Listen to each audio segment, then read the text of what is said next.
अमरगढ़ राज्य में एक छोटा सा गांव रामपुर था। इसी छोटे से गांव में पंडित भोलानाथ नाम का एक आदमी रहता था, लेकिन उसके नाम की तरह वो भोला बिल्कुल भी नहीं था। वो बहुत चालाक और समझदार था, लेकिन अपनी बुद्धि का इस्तेमाल दूसरों को धोखा देने में करता था। रामपुर गांव के लोग उसे बुद्धिमान कहते थे, पर असल में वो दूसरों के भोलेपन का फायदा उठाता था। वो रोज एक नए गांव में जाता था और दिन भर गांव में घूमता हुआ गांव के बारे में लोगों से बातें करके एक नया शिकार ढूंढता और शाम को किसी न किसी को अपना शिकार बनाकर गांव से चला जाता। एक दिन पंडित भोलानाथ गांव की गली से गुजर रहा था। रास्ते में उसे एक औरत दिखी जो दूध से भरी हुई बाल्टी लिए जा रही थी। पंडित भोलाराम उस औरत के पास जाकर बहन, तुम्हारा दूध तो बहुत पतला लग रहा है। क्या तुमने इसमें पानी मिलाया है? नहीं पंडित जी, ये तो शुद्ध गाय का दूध है। मैं अभी निकाल कर लेकर आई हूँ। नहीं नहीं, तुम झूठ बोल रही हो। तुमने इसमें पानी मिलाया है। दूध को देखकर कोई भी बता सकता है इसमें पानी है। नहीं पंडित जी, मैंने पानी नहीं मिलाया है। मेरा दूध बिल्कुल शुद्ध है। इसमें बिल्कुल भी पानी नहीं है। मेरा दूध शुद्ध है। भोलाराम ने बड़ी चतुराई से कहा, अगर ये दूध सच में शुद्ध है तो फिर तुम्हारे दूध की जांच कर लेते हैं। मेरे पास एक तरीका है जिससे पता लगता है कि दूध शुद्ध है कि नहीं। आप बताइए, कैसे पता चलेगा कि दूध शुद्ध है या नहीं? ठीक है, मैं तुम्हारे दूध की जांच तो कर दूंगा, पर मेरी एक शर्त है। शर्त? कैसी शर्त? शर्त ये है कि अगर तुम्हारे दूध में पानी हुआ तो ये सारा दूध मेरा हो जाएगा, और अगर ये शुद्ध हुआ तो ये तुम्हारा होगा। औरत भोली थी, इसलिए उसने बिना कुछ सोचे हाँ कर दी। ठीक है भोलाराम जी, मुझे आपकी शर्त मंजूर है। अब आप ये बताइए, दूध की शुद्धता का पता कैसे लगेगा? ठीक है बहन, तो तुम अपने इस दूध की बाल्टी को सूरज के सामने रखो। अगर तुम्हारा दूध शुद्ध होगा तो इसमें सूरज की परछाई बनेगी, और अगर परछाई नहीं बनी तो ये साबित हो जाएगा कि तुम्हारे दूध में पानी है। औरत ने भोलेपन में वैसा ही किया, लेकिन दूध में सूरज की परछाई बनती ही नहीं है।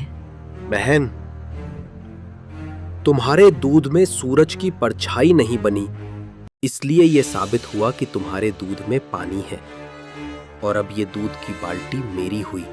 भोलाराम ने औरत के भोलेपन और अपनी चालाकी से औरत की दूध की बाल्टी ले ली, और भोलाराम दूध की बाल्टी लेकर गांव से चला गया। और वो औरत अपना दूध खोने के कारण वहीं बैठकर रोने लगी। लेकिन भोलाराम दूध लेकर गांव से जा चुका था।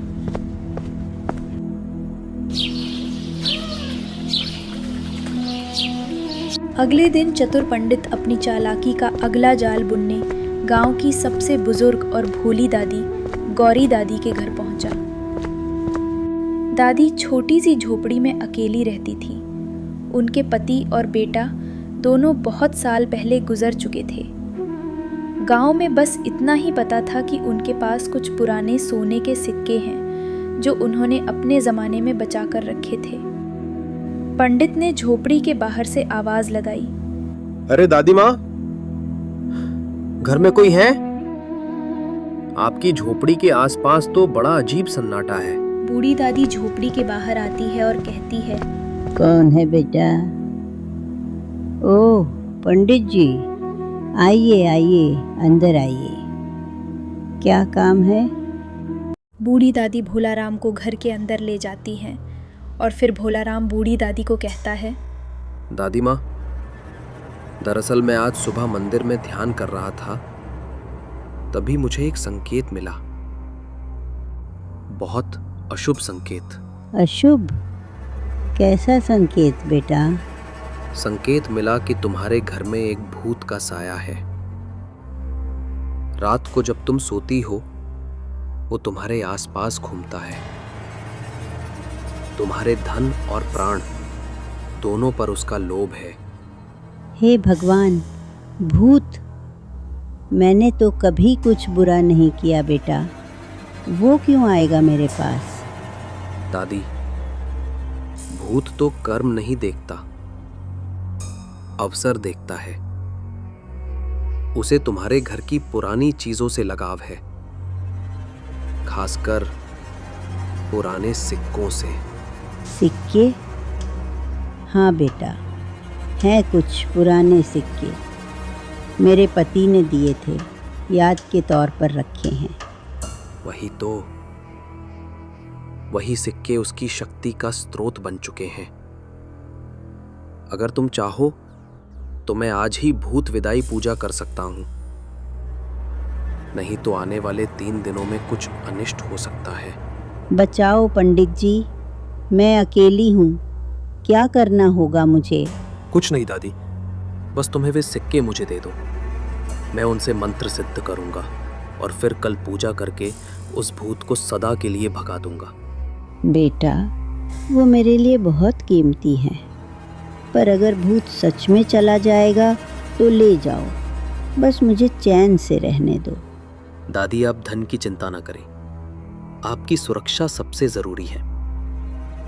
भूत का नाम भी ना लेना, बस सिक्के मेरे हाथ में दे दो। दादी धीरे धीरे अपने पुराने संदूक के पास गईं और कांपते हाथों से एक छोटा थैला निकाला। उसमें कुछ चमकते सोने के सिक्के रखे थे। बूढ़ी दादी ने वो थैला पंडित भोला राम को दे दिया और कहा, ये मेरे पति की आखिरी निशानी है, पर तुम कहते हो तो इन्हें ले जाओ बेटा, बस भूत से मुझे बचा लेना। दादी, आपकी श्रद्धा व्यर्थ नहीं जाएगी। मैं कल सुबह सूर्योदय के समय पूजा करने लौटूंगा। भगवान तुम्हें सुखी रखे बेटा, जल्दी आना। पंडित ने बूढ़ी दादी से विदा ली और सिक्के लेकर मुस्कुराते हुए बाहर निकला। भूत तो अब इन सिक्कों को नहीं, बल्कि मुझे ही ढूंढेगा, लेकिन कभी मिलेगा नहीं। और फिर वो गांव छोड़कर अगले शिकार की तलाश में आगे बढ़ गया। कभी वापस गौरी दादी के घर नहीं लौटा।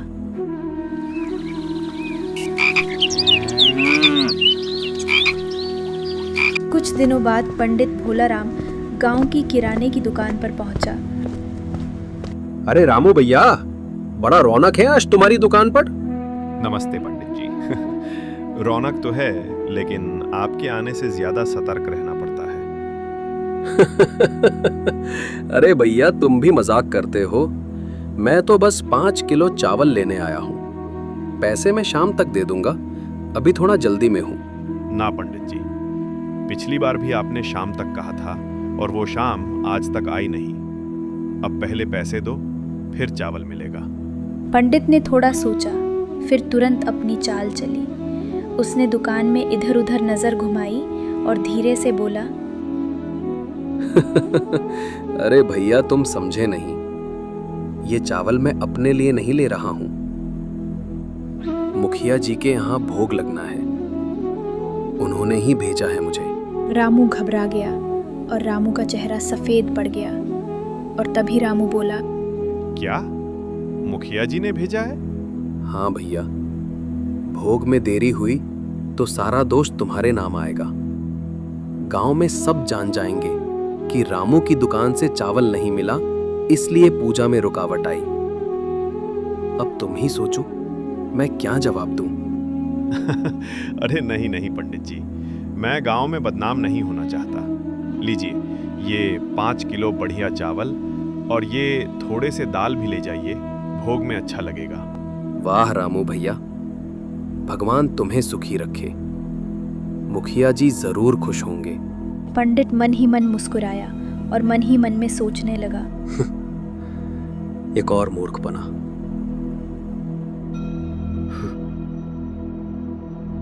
और बिना एक पैसा खर्च किए मुझे चावल और दाल मिल गए। वो चावल की बोरी कंधे पर रखकर इत्मीनान से चला गया और गली के मोड़ पर गायब हो गया।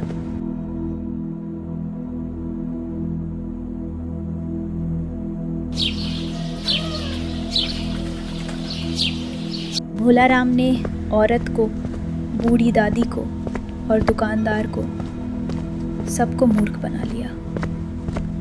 अब पंडित को लगने लगा कि वो सबसे बड़ा चतुर आदमी है। उसने सोचा, क्यों ना अब मुखिया को ही बेवकूफ बनाया जाए।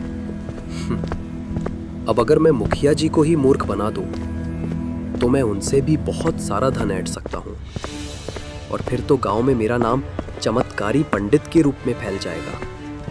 ऐसा सोचकर भोलाराम मुखिया के घर की ओर बढ़ता है। मुखिया आराम से घर के बाहर पलंग पर बैठा है। मुखिया के पास में ही उसका एक नौकर खड़ा है। पंडित भोलाराम मुखिया के पास जाकर बोला, जय हो मुखिया जी की, जय हो देवी माँ की। अरे भोलाराम, आज तो बड़ी मिठास घुली है तुम्हारी आवाज में। कहीं किसी और का पैसा तो नहीं उड़ाया? अरे नहीं मुखिया जी, आज तो मैं आपकी भलाई का संदेश लेकर आया हूँ। अच्छा, अब क्या नई पूजा की कहानी लाए हो? मुखिया जी, बात पूजा की नहीं, भविष्य की है।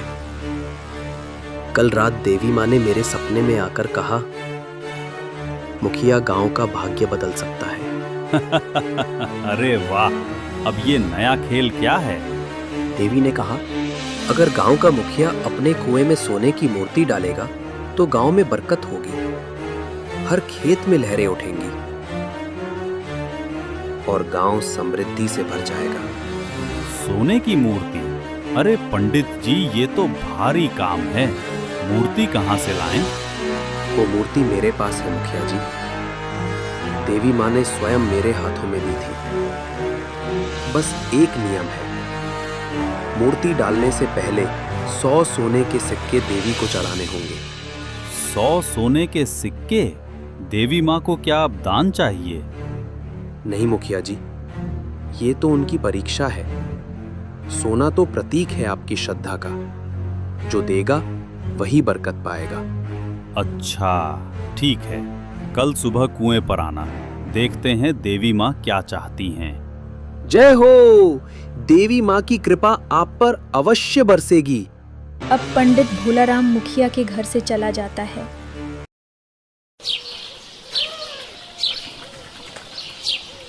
अगले दिन सुबह सुबह मुखिया गांव वालों के साथ गांव के कुएं के चारों ओर जमा है। सबको विश्वास था कि आज देवी माँ का आशीर्वाद मिलेगा। पंडित भोलाराम झोली में मूर्ति छिपाकर आता है। चलो पंडित जी, अब आरंभ करो ये पूजा। बताओ क्या करना होगा? पहले 100 सोने के सिक्के दीजिए, फिर मूर्ति कुएं में डालूंगा। पंडित जी, देवी माँ तो सर्वज्ञ है ना, उन्हें तो मेरे दिल की श्रद्धा पता है। पहले मूर्ति डालो, फिर मैं सिक्के दूंगा। ऐसा नहीं होता मुखिया जी, पहले चढ़ावा फिर कार्य। भरोसा रखो पंडित जी, देवी सब देख रही हैं। पहले कार्य करो, सिक्के बाद में। हाँ, पहले मूर्ति डाली जाए। सभी गांव वालों के बोलने पर पंडित भोलाराम को मजबूर होकर मूर्ति कुएं में डालनी पड़ी। भोलाराम ने मंत्र बोलते हुए मूर्ति कुएं में डाल दी। ओम देवी माँ, गांव पर अपनी कृपा सबका मंगल करो। देवी माँ की जय। मुखिया जी, देवी प्रसन्न हो गई है। अब कृपया 100 सोने के सिक्के चढ़ा दीजिए। पंडित जी, अब तो देवी खुश हो गई ना? हाँ बिल्कुल। तो अब सिक्के किस लिए? देवी खुश हैं तो बरकत अपने आप आएगी, फसलें उगेंगी और सिक्के खुद मिल जाएंगे। मुखिया जी, मजाक मत कीजिए। वो मूर्ति मेरी थी, वो मेरा सोना था। अब वो कुएं में चली गई, अब वो देवी माँ की संपत्ति है। और पंडित जी, याद रखिए, हर बार आप ही मूर्ख नहीं बना सकते। मुखिया ने पंडित को उसकी ही चाल में फंसा दिया। पंडित का चेहरा उतर जाता है और वह चुपचाप वहां से निकल जाता है। ये मुखिया तो मुझसे भी बड़ा चतुर निकला। शायद देवी माँ ने आज मुझे ही सबक सिखाया है। अब समझ आया, हर चालाकी की एक सीमा होती है। जब सामने वाला सच्चा बुद्धिमान हो तो चतुराई भी धूल चाटती है, लेकिन मेरी चतुराई को मात देना इतना आसान नहीं है।